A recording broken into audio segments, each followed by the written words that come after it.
Hello, this is Michael Wilder. I am here today at the small residence of Cide slope. It's a back slope home. Winds are at 15 miles per hour. Temperature is 79 degrees, and our date is August 22nd, 2026. We started setting up about 5:05 p.m. And today we are here to assess the repairability of this shingle per the National Association of Forensic Engineers method. So I have identified a wind damaged shingle here that we are going to replace. Some of the complications when doing some of these 3 tabs is that it is harder to tell where the shingle basically starts and stops because they are so uniform, unlike architecturals. So I may have to unloosen, or I may have to conceal some additional shingles today. I do have proper roofing cement to tighten it up. I have 2 shingles. This has been identified as a Marathon Weatherwood, Marathon AR, I believe. Sorry. And so I'm going to flip my camera here, and I will be pausing during my, here we go, that's one I had chosen. I'm going to be pausing, taking some photos and stuff, but I just like to document everything that I'm doing and basically in this repair assessment. So, to start off, I've got white chalk that is marking my assessment shingle and my details today. I'll be using yellow chalk to outline the repair assessment, and blue chalk to notate any kind of condition changes that we may come across. So what I'm going to do is I'm going to start off, we normally start off by unsealing our assessment shingle, but I'm not sure exactly where the shingle is. So I'm going to start off with unsealing the shingles above it. And when unsealing these shingles, I try to keep this flat bar. It's your traditional flat bar. It's called the Claverine. I prefer to use this due to the low slope of this. There is a tool for 3-tab shingles that some people recommend. Let me grab this. And the reason I don't like to use the roof snake is it has so much more of a slope to it that when unsealing shingles come up and they can be damaged by this portion. So you know, when doing this, it's just not as effective of a tool. I'm going to set this aside so we can maybe use it to, or we will use it to install some shingles. So, back to unsealing here, and just kind of come across. I'm going to unseal a few above my assessment shingle first, and I'm just trying to identify where this shingle starts and stops. Okay, so I found the line here. That means that this shingle is these 3 tabs here. So I'm going to go ahead and mark that out.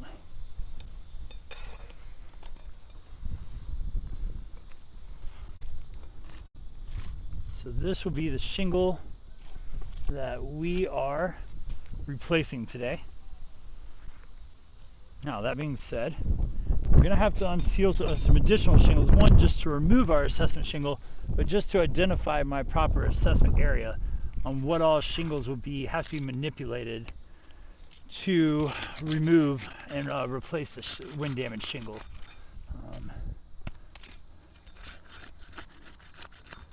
Once again, I keep this flat to the decking as possible, just to, you know, do as little condition changes to these as I can. So this will be number 3. This will be number 4.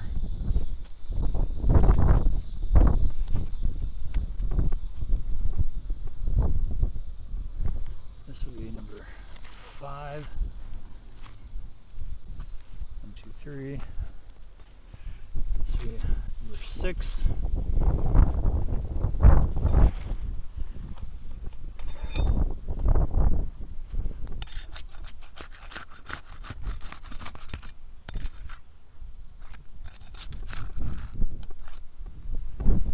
This will be number 7. Okay, so we have our shingle here. So this will be number 1. I'll take that here All right, so basically outlining our shingle here. Yeah. Sorry, just want to make sure I'm documenting this properly.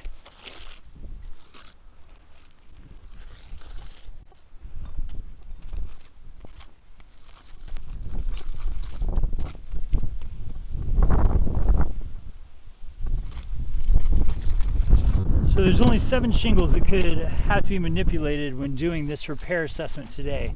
That means these shingles were installed in a vertical racking method, which is fine with your 3-tab shingles. It is not recommended with architecturals. Okay, snap a picture of our assessment area here.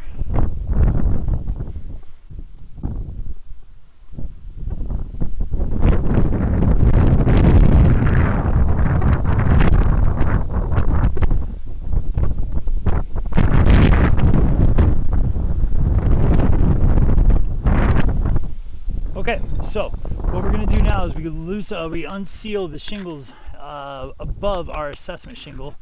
We've already gotten a few of our tabs here.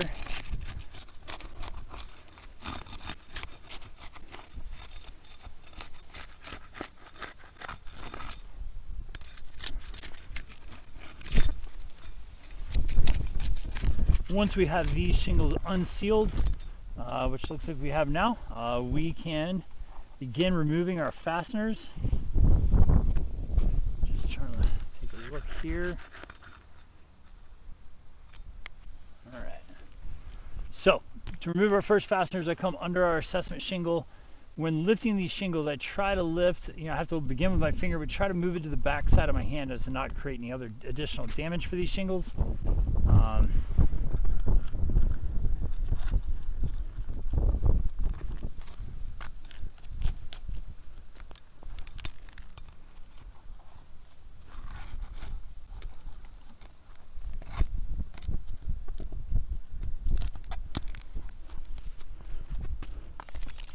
Oh darn. Nice. Sorry about that. Little tool slipped out.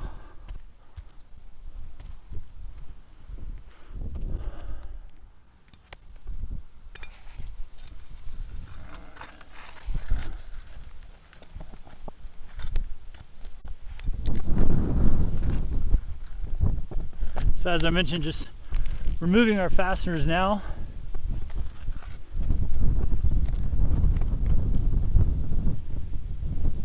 And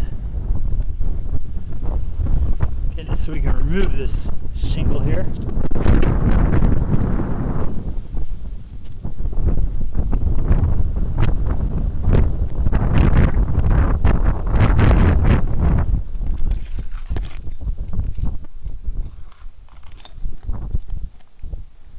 All right, so we just ran into a small thing. Sometimes when these shingles, once again, I'm using my flat bar, keeping it flush to the decking, and coming in, we have what's called a pull through here.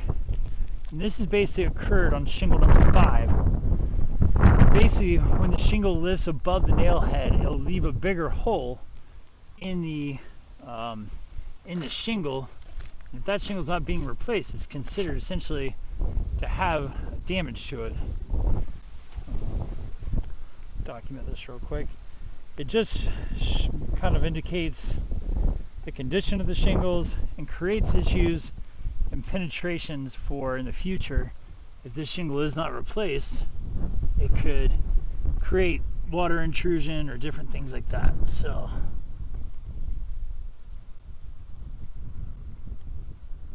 pull through on shingle number 5.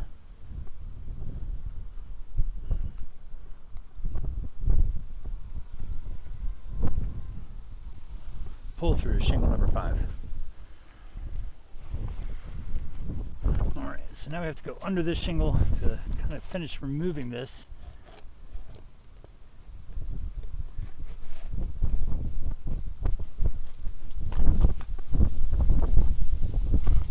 Okay. Sure, got everything there.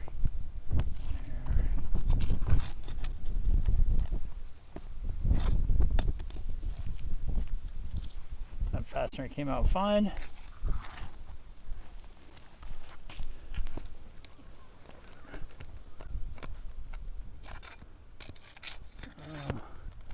And we have another pull through here. This one is created another little hole here. Let's document this. Once again, trying to take my time with these.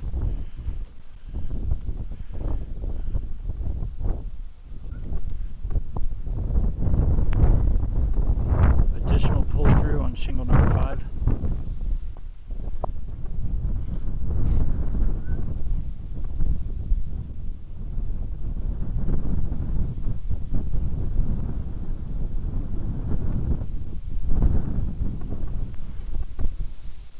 Pull through on shingle number 5.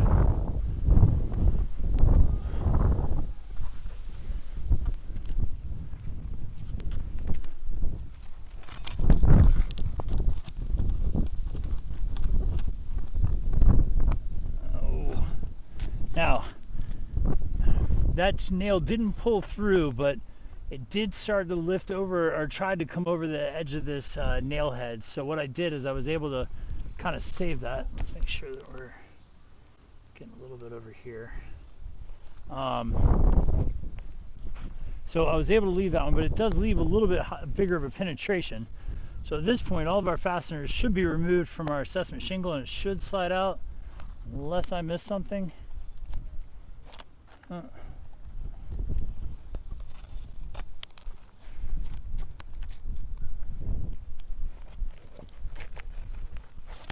Feels like I missed a fastener somewhere. Let's see here.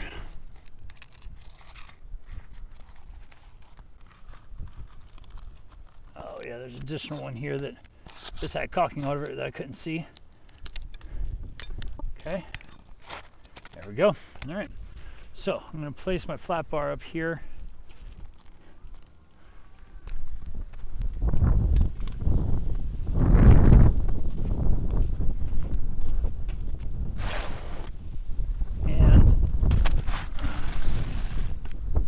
Now have our assessment shingle removed.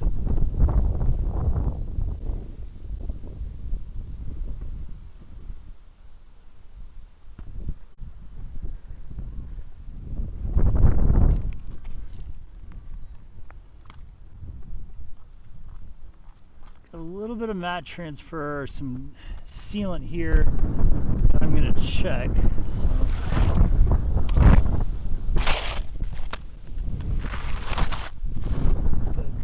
Picture of the back of our shingle here.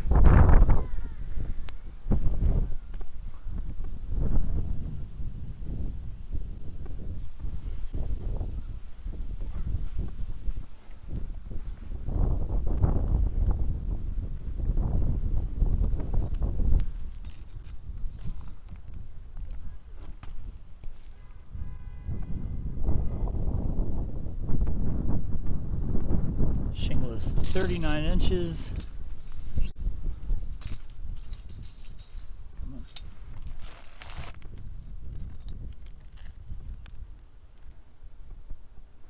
Like a little over 13 in height.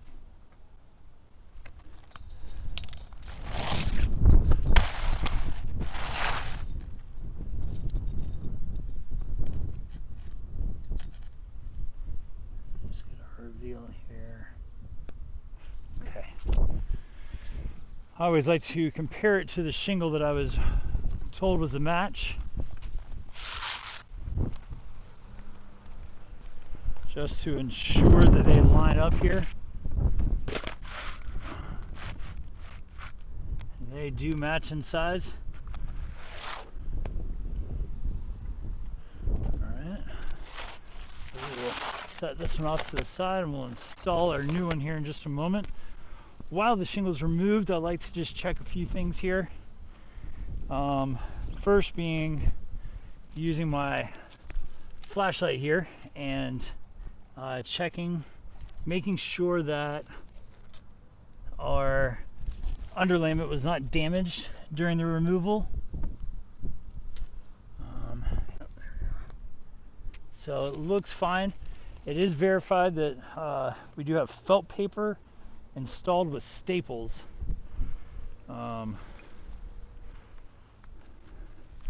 So let's get this documented here. So, underlayment identified as felt paper and installed with staples.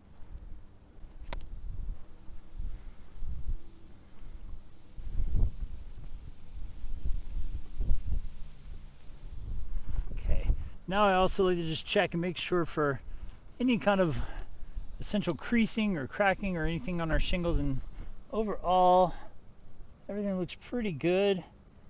We do have a little mat transfer here, it looks like, from our assessment shingle under number 5. I'll document here in a moment.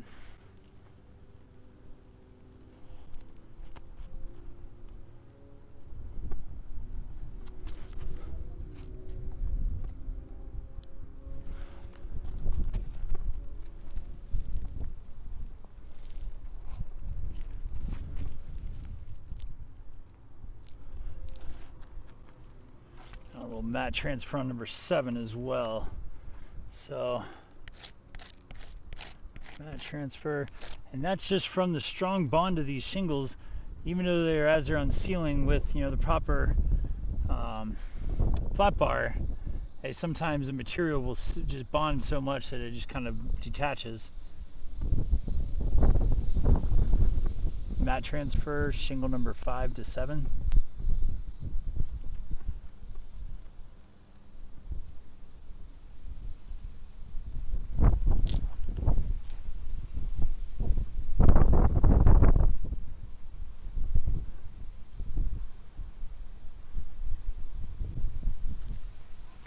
Mat transfer on the underside of shingle 7 from 5.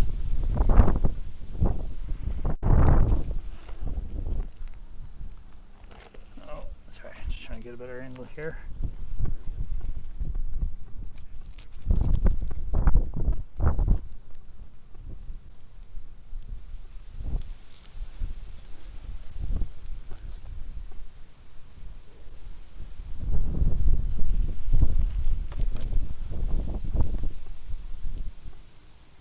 It looks as though we got a little mat transfer here from shingle 6 to shingle 4.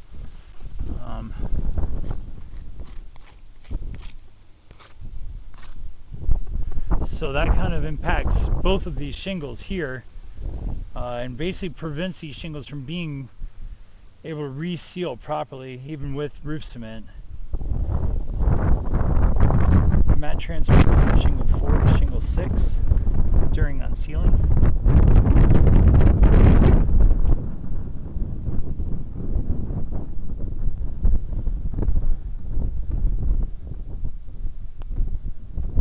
Mat transfer from shingle 4 to 6.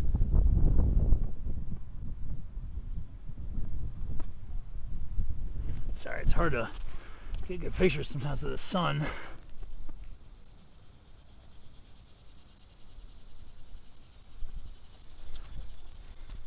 Mat transfer on the underside of shingle 6 from shingle 4. Okay, everything else looks fine. There was no impact to shingle 1, 2, or 3. So we are ready to install our new shingle. Grab my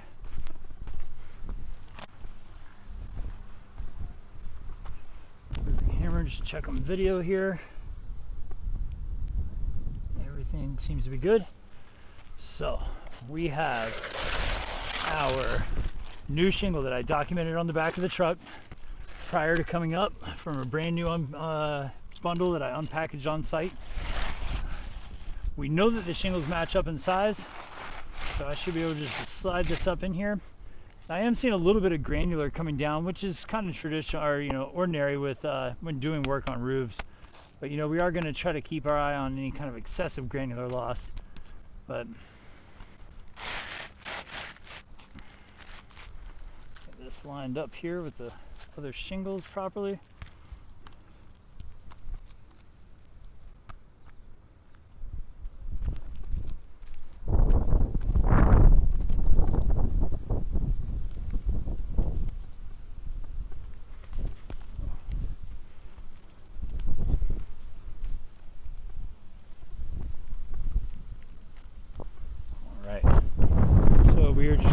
start here under number 5 and install our fasteners or nails. So once again, just kind of lifting with the back of my hand and just installing these properly. Once again, I try not to lift this shingle any higher than I have to, but per manufacturer specifications, we have to install these fasteners flush to the decking to prevent any other issues. So that being said, I have to be able to lift and come down with lifting these shingles above. So I like to document this as well.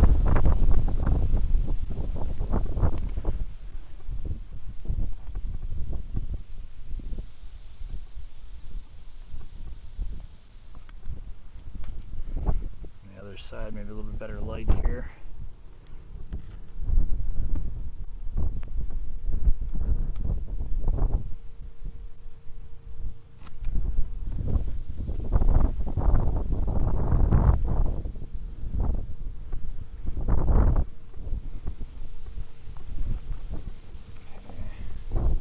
Alright, so we have one fastener in.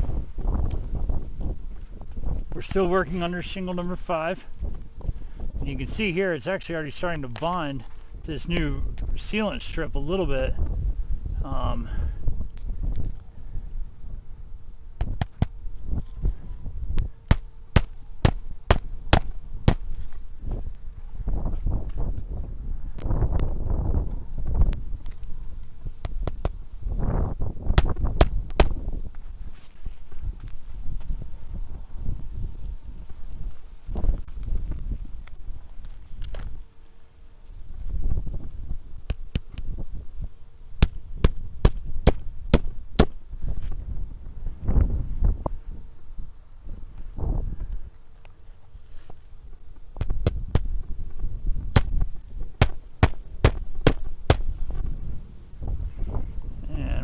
Should do us on this course row. Then we'll install some new fasteners under number 7.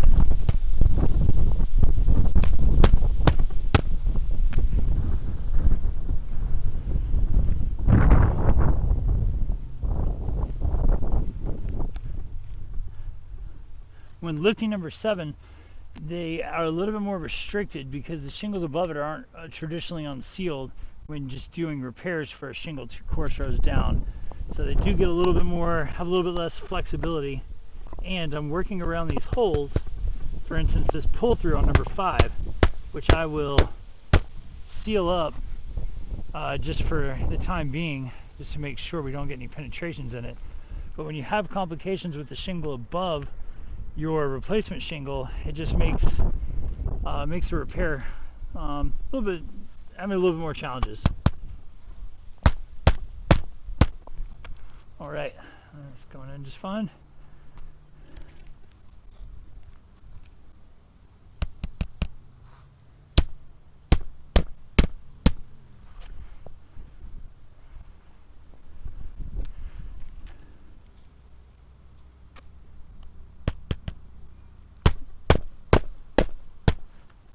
Let's get one more in.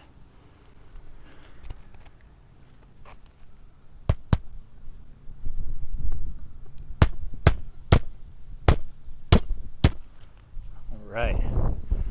Okay, so we have our new shingle installed. What I like to do now is just kind of check if we have any excessive granular loss coming off of these shingles. So basically I have a soft brush and just a white piece of paper that I like to put under these. I mean, I am getting some off of number 7, some as expected, but when you're up here shifting shingles around and then expecting the ones not to be replaced to, you know, keep their bond to these shingles, which the bond is, I mean the shingle granular is what keeps UV rays off and everything like that. So we are getting some here. A little bit And we're still getting some off of number 5 too, a little more than what I like to see. So just going to document just so we have all right. Now what I like to do is come here under another shingle that was not impacted today and see what we get. So this is essentially going to be my control shingle. So we're just going to put C for control next to it. Brush. Oh, there we go.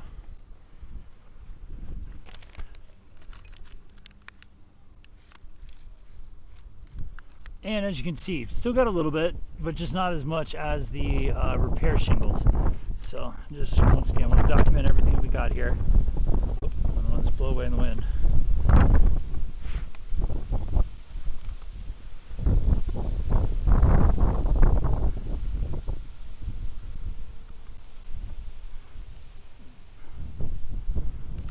And just so we know that no excessive amount or anything flew away in the wind there when I was kind of holding it up, I'll do this again just to make sure.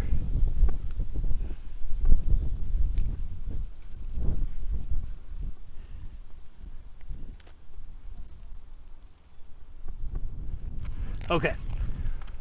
Well, I appreciate your time and attention. I hope you have a great day.